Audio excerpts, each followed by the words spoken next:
The Haunted Housekeepers. George, the self-proclaimed ghost expert, led his ragtag cleaning team to the grand doors of the old Wickerby mansion with a look of smug confidence. Evelyn, holding her dustpan and broom, frowned as she inspected the mansion's dusty walls and cobweb-covered chandeliers. "We're here to clean, not to socialize with ghosts," Evelyn muttered, glancing at the dark corners suspiciously. Nancy, the newest team member, clutched her mop tightly, her eyes darting to every shadow with a hint of terror. George rolled his eyes at Nancy, assuring her that ghosts were probably more scared of them than the other way around. Just as George stepped inside, the grand doors creaked shut behind them, sending an ominous echo through the dusty halls. "Old wood," George mumbled, but his bravado wavered slightly as an eerie whisper drifted through the dimly lit room. Charlie, a playful ghost with a knack for pranks, grinned invisibly from above, watching the housekeepers with gleeful anticipation. Evelyn whipped out a feather duster, ready to sweep away dust, or specters, whichever came first in her path. The group moved cautiously through the vast living room, the floorboards creaking underfoot with each nervous step. Suddenly, a distant laugh echoed through the hall, and Nancy jumped, nearly dropping her mop in fright. George straightened, announcing boldly, "That's just the wind, no ghost can scare me." Charlie chuckled to himself, deciding to give George a personal demonstration of ghostly pranks. A cold breeze swept past George, tugging his cap off his head and sending it flying down the hall. Nancy yelped, clutching her chest, while George tried to pretend the flying cap didn't faze him. "Stay focused," Evelyn said, duster in hand, though even she looked over her shoulder every few seconds. They reached the grand staircase, where Evelyn ordered everyone to start cleaning the banisters and railings. Just as Nancy began dusting, she felt a gentle tap on her shoulder, but no one was there when she turned. Charlie cackled, making the chandelier above them sway slightly as he enjoyed his invisible antics. George decided it was time to take action, declaring that they needed to flush out any spirits lurking around. He pulled a small whistle from his pocket, claiming it was a ghost deterrent he'd bought online. As George blew the whistle, the sound echoed in the mansion, startling Nancy and making Charlie laugh harder. Evelyn crossed her arms, unimpressed, and muttered, "Your ghost gadget is more annoying than effective." George huffed, insisting that the whistle would keep the ghosts at bay, while Charlie prepared his next prank.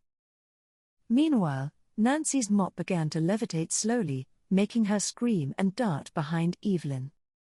George tried to act calm, assuring Nancy that she was just seeing things due to her nerves.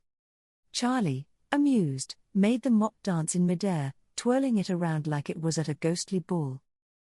Evelyn swatted the floating mop with her duster, her patience wearing thin with all the strange happenings. Just as they regrouped, a faint voice whispered, "Clean me," sending shivers down everyone's spine. Nancy clung to George's arm, while he loudly insisted he'd heard nothing, though his eyes darted nervously. Charlie, still unseen, watched as they fumbled around, trying to act brave and composed. George suggested splitting up, much to Nancy's horror, but Evelyn agreed, eager to cover more ground. Evelyn took the west wing, feeling a chill as she entered the library, where dusty old books lined the walls. As she brushed a shelf, a book floated off its place, hovering in the air before her wide eyes.